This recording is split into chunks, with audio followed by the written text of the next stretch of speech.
첫 코너는 한 주간 시청자들이 관심을 가졌던 MBC 관련 이슈들을 뽑아서 확인해보는 시청자 픽 시간입니다. 관련 키워드 살펴볼게요. 사형제, 리모델링, 금주, 제로 웨이스트인데요. 먼저 금주라는 단어부터 확인해 보겠습니다. 이건 어떤 프로그램과 연관된 키워드인가요? 네, 11월 27일 첫 방송된 오은영 리포트 알코올 지역 관련 키워드입니다. 이 프로그램은 술로 인해 일상을 잃어버린 이들의 이야기를 담고 있는데요. 이날은 충격적인 음주 습관을 가진 참가자들의 사연을 조명하며 7박 8일 펼쳐질 금주 지옥 캠프의 시작을 알렸습니다.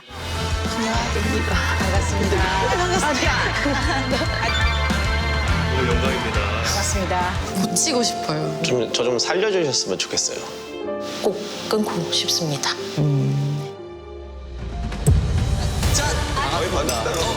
이 중 단 한 명만이 최종 우승자가 되어 금주 지원금을 받아가실 수 있습니다. 여러분들이 기대하시는 알코올 지역 첫 번째 미션은 내일부터 진행될 예정입니다. 이곳에 준비된 술과 음료, 음식들은 모두 자유롭게 드실 수 있습니다.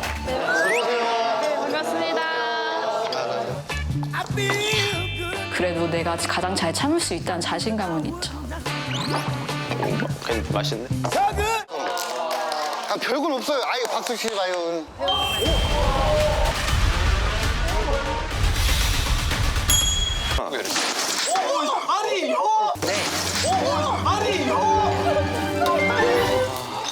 아이고.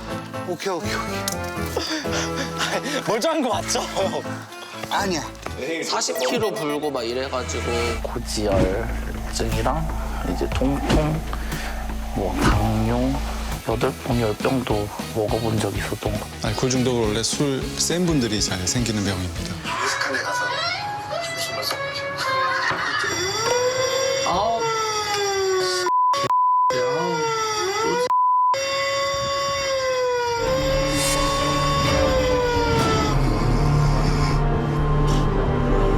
위험한 상황인데도 불구하고 술을 계속 마시는 것 자체가 또 진단 기준에 들어가지 않습니까? 사실 이 압수 기간을 통해서 이 문제를 다 해결한다고 볼 수는 없죠. 이분들한테 그 기간 동안의 많은 경험들이 본인을 돌아보고 앞으로의 삶을 살아나가고 본인의 문제를 해결하는데 하나의 굉장히 중요한 계기를 만들어주고 문을 열고 나가는데 이제 어떤 계기를 만들어주는 의미가 있는 거거든요. 너무 힘들었어요. 저는 1등을 해야 금주 서바이벌은 아마 대한민국 최초가 아닐까 싶습니다. 시청자들 반응은 어때요? 네, 댓글 준비했습니다. 오은영 쌤의 유니버스는 어디까지 확장될 것인가? 술 좋아하는 사회에 경각심 확 줄 수 있겠네요. 연말 술 모임 자제해야겠다는 생각. 방송에 나오기까지 얼마나 큰 용기가 필요했을까요? 모두의 금주를 저절로 응원하게 되네요.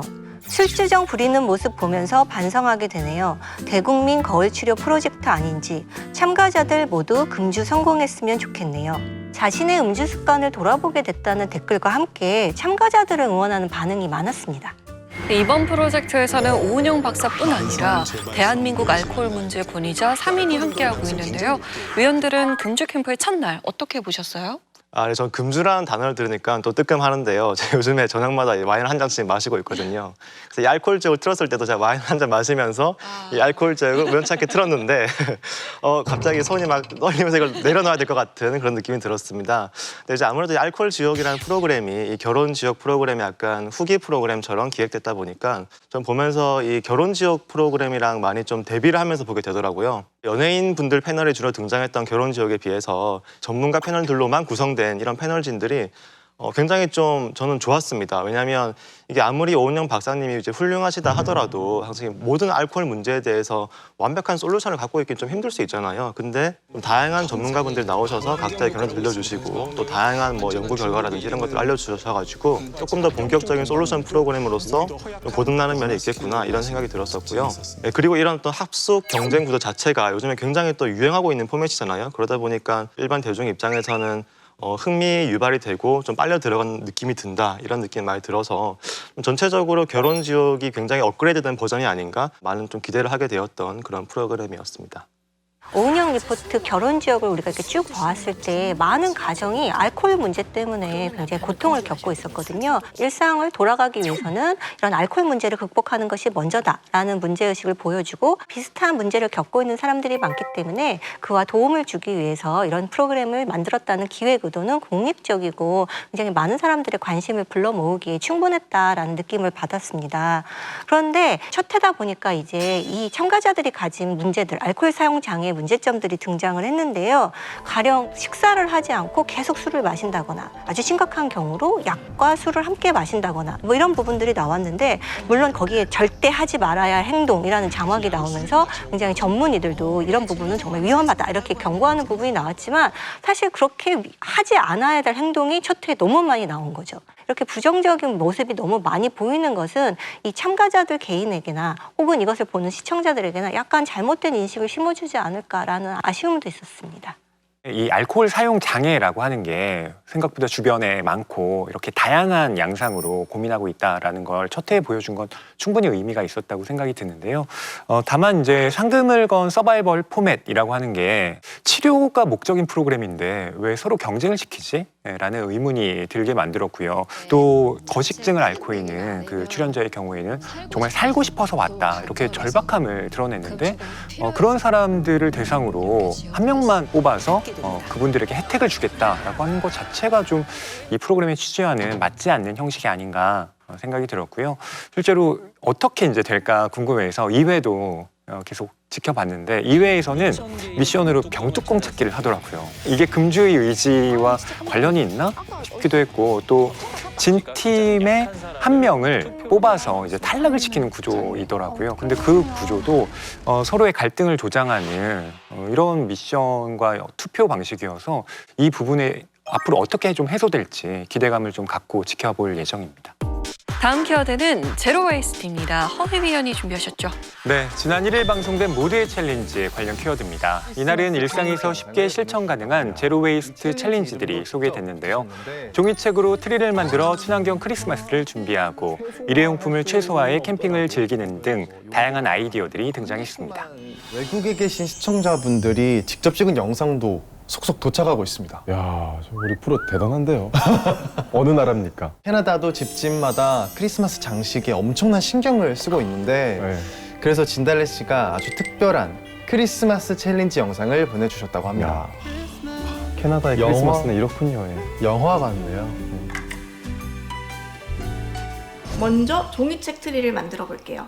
집에 오래된 책, 안 읽는 책 많이들 있으시죠? 많죠. 종이가 낱장으로 떨어지지 않게만 주의를 해서 커버를 벗겨주세요. 이렇게 삼각형 모양이 나오게 접으신 다음에 이거를 쭉 해주시면 돼요. 페이지가 많을수록 이제 풍성한 트리가 되겠죠? 이렇게 쭉 접으면은 예쁜 트리가 완성이 돼요. 이렇게 단독으로 놔도 예쁘고 종이로 별을 접어서 붙여줘도 귀엽습니다. 보관은 이렇게 접어서 편하게 할 수 있고요. 나중에는 종이로 분리수거를 하면 되니까 쓰레기가 생길 일이 없죠.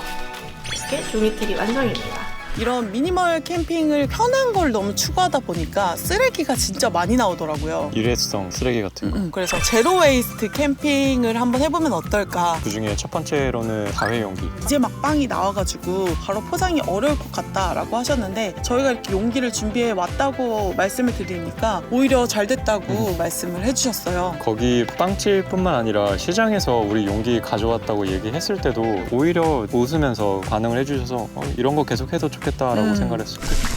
우와. 자, 좋아하시는 엄청 큰데? 맛있겠다. 와, 이 집 캠핑 제대로네요. 저렇게 맛있게 먹을 수 있다면 제로 웨이스트 할 수 있을 것 같기도 해요. 딱딱한데 물을 묻히면 되게 이렇게 부드러워. 그리고 요새 미세 플라스틱에도 위험이 엄청 많잖아요. 근데 이런 천연 수세미 같은 경우는 천연이니까 이 자체로 문제될 게 없는 게 진짜 좋지. 이걸 이렇게 접어주고 캠핑 와서 고기 기름때 설거지할 때 약간 헛도는 느낌이 있단 말이지. 거품이나 이런 게 잘 나는지 궁금하다. 거품 되게 잘 난다. 작은 물품들까지도 친환경을 실천하고 계시네요. 이번 제로 웨이스트 캠핑은 약간의 불편함은 있지만 만족스럽게 끝나고 왔습니다. 그럼 이상으로 제로 웨이스트 캠핑을 마치도록 하겠습니다. 집에 갑시다. 안녕. 제로웨이스트 챌린지는 환경을 보호하기 위해 쓰레기 배출량을 줄이는 움직임을 뜻하는 말이죠. 순간의 편리함보다 환경을 생각하는 건강한 마음이 담긴 아이디어들이었습니다. 시청자들 반응 확인해 볼까요? 네, 댓글 준비했습니다. 다회용기, 천연수세미, 천행주, 감탄 그 자체. 조금 수고하더라도 쓰레기를 줄이려는 노력이 가장 중요한 것 같네요. 힐링을 위한 캠핑이 조금은 불편할 수 있지만 제로 웨이스트를 실천해 마음은 편했을 것 같아요. 종이틀이 정말 간단하고 안 읽는 책으로 저렇게 만들면 너무 좋을 것 같아요. 이 아이디어에 대한 감탄과 함께 챌린지에 동참하겠다는 반응도 많았습니다. 모두의 챌린지는 시청자들에게 직접 영상 제보를 받아서 만들어가는 것이 특징인 프로그램이죠. 이번에 소개된 챌린지들 어떻게 보셨어요? 네, 하나같이 굉장히 알차고 또 시의적절한 챌린지들이었어요. 1년에 한 번 굉장히 짧은 시간, 다 며칠을 위해서 이 트리로 쓰이기 위해서 나무들이 베어지고 또 엄청난 양의 쓰레기가 나오기 마련인데 그걸 보면서 늘 마음이 불편했어요. 그런데 이 제로스마스 챌린지를 보고 나니까 아, 이런 방법이라면 크리스마스 분위기를 즐기면서 또 쓰레기도 나오지 않겠구나 해서 참 반가웠어요. 또 트리 이야기를 하면서 기후변화로 인해서 멸종위기에 처한 한라산의 구상나무 이야기로 이어지는 흐름도 참 좋았어요. 한라산의 구상나무가 정작 한국에는 멸종 위기에 직면한 상태라고 해요. 기후변화 때문에요? 네, 지구 온난화로 인한 기후변화인데요. 크리스마스 트리 볼 때마다 한라산의 구상나무도 한 번씩 꼭 생각해 봐 주시면 좋을 것 같습니다. 우리가 환경을 생각하고 환경을 위한 활동을 한다는 것이 결국에는 늘 생명에 대해서 의식하고 있는 활동이다라는 걸 일깨워준 측면에서 의미 있는 챌린지였습니다. 여기서 소개된 이야기들이 캠핑도 마찬가지지만 굉장히 좋았던 점이 이 챌린지들이 뭔가 완벽한 친환경적인 것들을 요구하지 않아서 좋았던 것 같아요. 예를 들어서 정말 제로 웨이스트가 아니라 마지막에 보면 약간의 쓰레기가 남아요. 라면도 좀 끓여 먹고 커피 믹스라든지 혹은 편의점에 샀던 한 병의 생수병 이런 것들이 남는데 약간의 웨이스트가 남는다는 게 오히려 시청자 입장에서는 나도 실천해 볼 수 있겠다라는 좀 친근감을 주지 않았나 그런 점에서 또 이 방송에서 좋았던 것 같습니다. 아이들과 함께 종이책 트리를 만들고 오렌지 가랜드를 엄마와 함께 이렇게 제작을 하는데 그걸 할 때 이제 느끼는 어떤 행복감들 이게 이 프로그램 안에서 전해지면서 훨씬 시청자들에게 크리스마스다운 어떤 따뜻한 분위기를 전해줬다는 생각이 듭니다. 또 크리스마스 시즌을 맞아서 나도 한번 친환경적으로 꾸밈을 해봐야 되겠다라고 생각했던 분들에게 충분한 도움이 됐던 방송이기도 했는데요. 다만 그렇기 때문에 크리스마스 트리 같은 경우는 이걸 좀 장시간 사용할 수 있는 방법들 보통 이게 한 해 사용하고 보관을 잘못해서 이렇게 버리는 경우도 있고 한데 어떻게 하면 크리스마스 트리를 사서 오랫동안 좀 잘 쓸 수 있나 이런 것들을 진행자들이 살짝 팁으로 좀 알려줬다면 훨씬 더 이 프로그램에 부합하는 친환경 웨이스트 챌린지가 되지 않았을까 생각이 들었습니다. 다음 키워드는 리모델링입니다. 이건 무엇과 연관돼 있나요? 네, 11월 30일 방송된 구해줘홈즈 관련 키워드입니다. 이날은 아파트 생활을 청산하고 주택살이를 꿈꾸는 의뢰인이 등장했는데요. 지하 아지트가 있는 9옥부터 독특한 구조의 한옥까지 리모델링의 로망을 펼칠 수 있는 매물들이 등장하며 관심을 모았습니다. 나 혼자 서울 주택 산다. 아파트 생활을 청산하고픈 우리 의뢰인의 사연 함께 보시죠. 한 아파트에서 살다 보니까 아무래도 땅을 밟고 살고 싶다는 생각이 간절히 들어서 이사를 결심하게 되었습니다. 예산은 13억 원대까지도 최대 한번 고려해보고 있습니다. 자, 오늘은 발품 방식을 확 바꿔봤습니다. 기존에 우리 복팀, 덕팀 나눠서 매물을 팠잖아요. 오늘부터는 복, 덕팀이 함께 발품을 팝니다. 여기는요 강북구 수유동입니다. 수유동? 아, 여기 좋아. 바로 여기입니다. 잠깐만, 대저택인데? 우와. 우와. 집이 더 넓어졌어. 마당부터 리모델링이 완벽하게 잘 된 이 집의 이름 리모델링 헬스유. 짜잔. 거실 사이즈 딱 시스템 에어컨을 넣었어? 이거 뭐예요?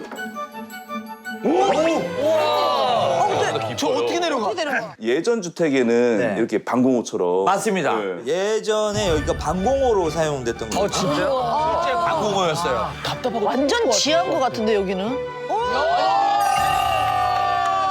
지금 집주인분들이 이제 영화 같은 거 가려면 아, 여기 스크린도 있고. 스크린이야, 여기. 아, 프로젝터가 있구나. 우와, 집중하기는 너무 좋다. 리모델링 SU의 매매가. 그러니까. 7억 9천만 원. 많이 세이비네. 아, 근데 혼자 살기에 너무 좋다. 오케이, 가보자. 덕팀이 소개할 집은요. 장충동으로 갑니다. 집 보러 왔는데요. 와, 아주 멋있죠. 뭐야? 어머, 이게 귀엽다. 카페. 발바닥 좋다. 저게 이제 자갈이 있으니까 한 번 더 밟아보고 시작되지. 남는 느낌. 좋죠. 건강이다, 건강. 아니 날이 오늘 화창한 날인데 왜 여기 이게 다 습지냐고. 아니, 물을 줬죠. 이거지. 이게 리틀 포레스트지 뭐. 아니 그만 줘도 될 것 같아. 배수도 정말 잘 됩니다. 야, 이거 쉽지 않네. 조혜련 고디님하고는 또 다른 느낌이에요. 가만 안 두게 했어. 가만 안 두게 했어. 뭐야? 진짜 잘해놨어. 여기 보시면 여기 방이 2개가 있잖아요. 이 중간을 털어버린 거예요. 잘 텄다. 잘 텄다. 장충동 임대호 매매가가 13억. 매매가 8천만 원에 다. 오늘 진짜 그 어느 때보다도 신중했어요. 의뢰인의 선택은 리모델링. 시청자들 반응 어땠어요? 네, 댓글 살펴보면요. 최고의 현실 도피 프로그램. 소개되는 집이 다 너무 예뻐서 덩달아 주택 로망 생겼네요. 홈주는 주택 나올 때마다 실패가 없음. 진짜 신기한 구조를 가진 집이 많아서 보는 재미가 쏠쏠. 스킵 불가 하우스는 진짜 워너비 주택이네요. 요즘 지하 공간 저렇게 있는 주택 찾기 힘든데 이제 좀 있으면 저도 이사 가야 하는데 제가 의뢰하고 싶을 정도. 소개된 주택 매물들이 매력적이라는 반응이 많았습니다.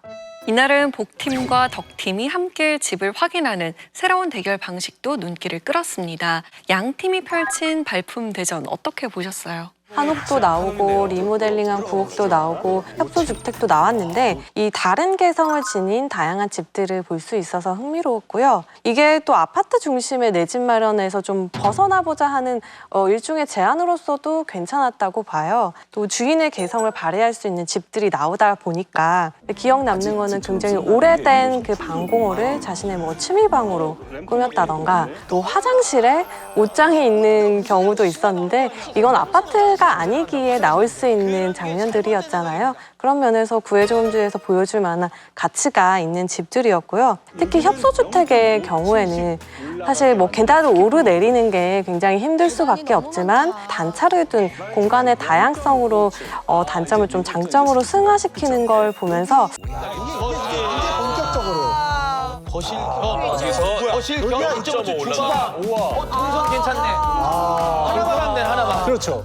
평면에 나면 사실 이게 되게 좁아 보일 수도 있어요. 단차가 이게 엄청 입체감과 공간감을 엄청 확 늘려줍니다. 아 그래 집들이 이런 다양한 개성을 가질 수가 있었지라는 걸 새삼 느꼈습니다. 저는 구해조음즈를 좋아하는 시청자지만 이번 회차는 조금 아쉬움이 많이 남았던 방송이었습니다. 이번에 복팀과 덕팀이 함께 현장에 이제 출격을 했는데 장동민 씨와 김풍 또 김대호 아나운서가 짝을 이뤄서 나갔는데 이 구성 자체가 저한테는 좀 산만하게 느껴졌는데 왜냐하면 스튜디오 토크에서는 서로 견제를 하고 또 집의 그 단점들을 좀 날카롭게 지적해주는 부분이 있었는데 이 함께 출격한 경우에는 꽁트에 가까운 그리고 말장난을 하는 여러 요소들만 좀 비춰지다 보니까 집 자체에 대한 초점이 상대적으로 덜 맞춰졌고요. 이제 스킵 불가 하우스 같은 경우는 장동민 씨가 갑자기 사라집니다. 아유 뭐가 걸리적거리는 게 없어. 장군님 안 계시네? 아니 제가 자꾸 뭐라 했더니 두 번째 집 주소를 저한테 안 알려줘요. 경유지를 한 3곳을 찍어드렸어요. 쫓아오게.